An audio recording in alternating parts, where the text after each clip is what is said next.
I want to thank Chancellor Farina, who you'll hear from in a moment, and the DOE Security Director Mark Rampersant for his exceptional efforts after the horrible incident 2 days ago. Thank Chief Jaffe, Chief Conroy from NYPD for their efforts and all the efforts of school safety here at Stuyvesant and at the other schools involved. I want to say at the outset, I think they handled a very tough situation exceptionally well.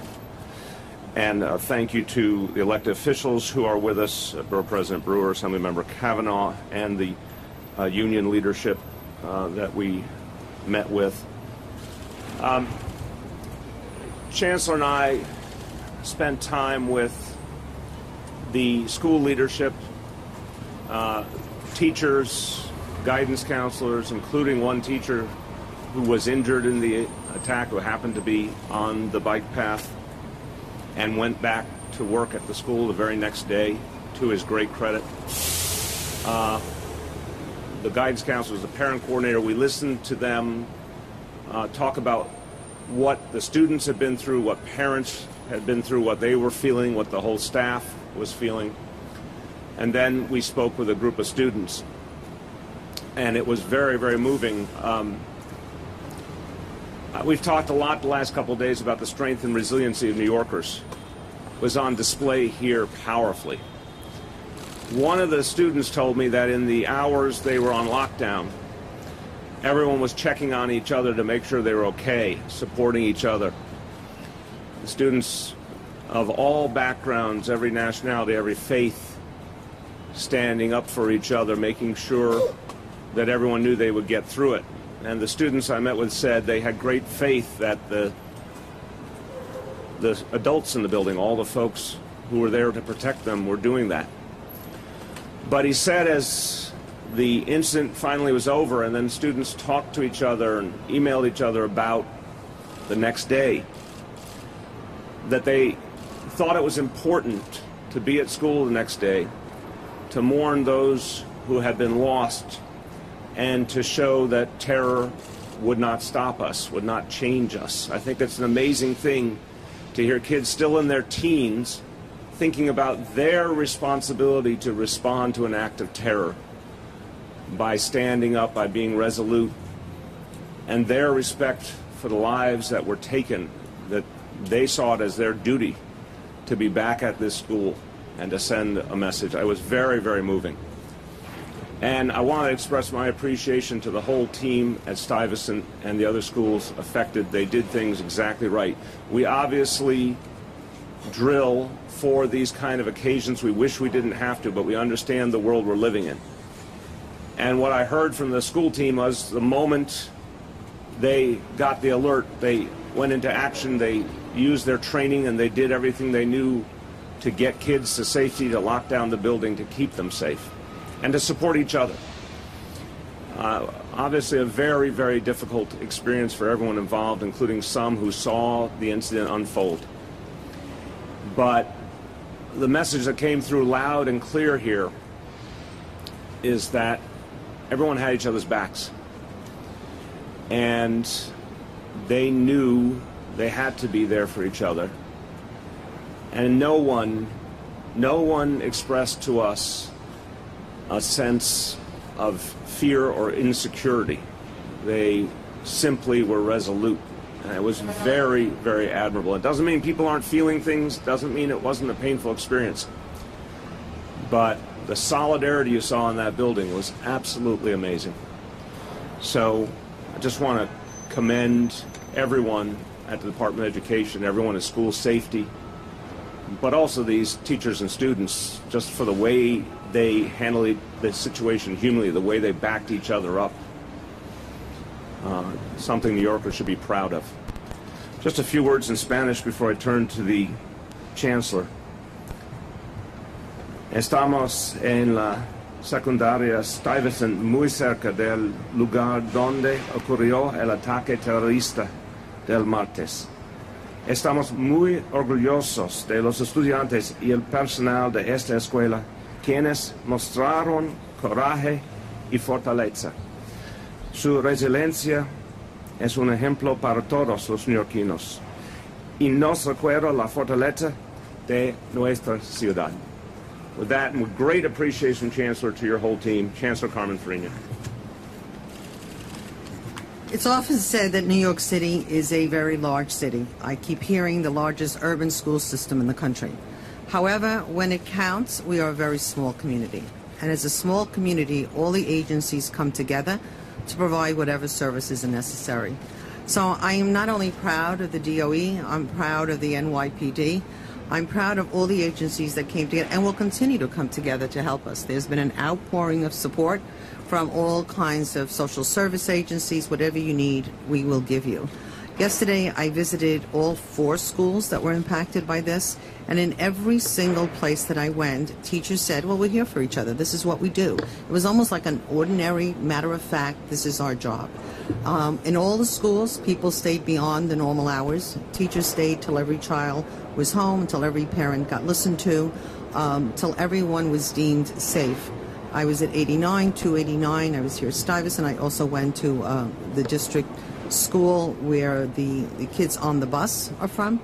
And the reality is that everyone said this is just our job. But I want to talk about a little bit of this job that really to me is extraordinary, to tell you how much our kids are also resilient. One of the students that was on the bus, we all assumed would not come back the next day. He went to the hospital, he was released, he wanted to go home. And what he told his mother is that he had to go to school because he was working on 100% perfect attendance. And he didn't want to mess up his perfect attendance. And as a result, when it came time to pick him up, the bus actually didn't pick him up thinking he wouldn't be there. So his mother took a car service and car from Brooklyn to Manhattan to deliver her child to school.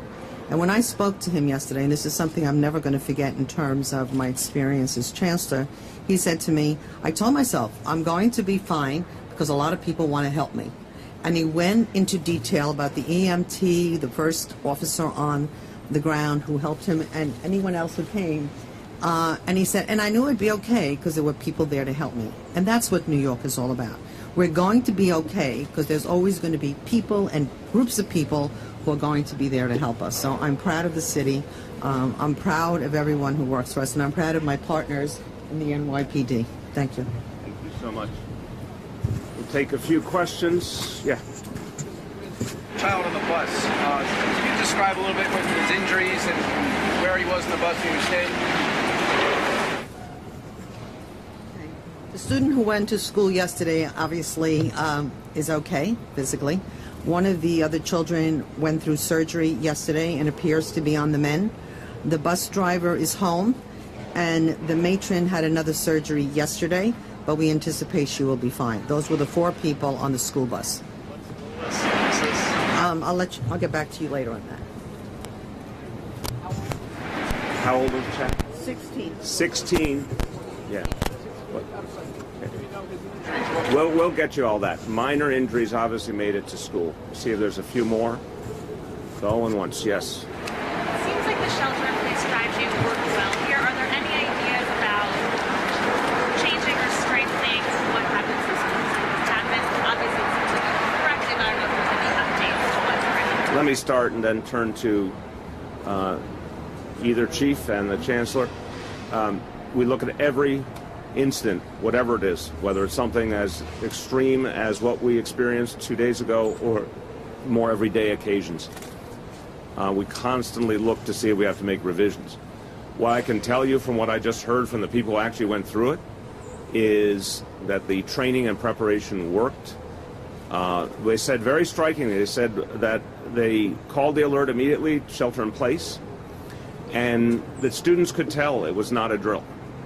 And that they, very powerful what some of the school leadership said, that no one stopped and questioned. They immediately went. They said that lockers were left open, whatever they were holding, they just left behind. They just went and got to safety. And so that says to me something very powerful, that the preparation was strong and that it has filtered down all the way to the students.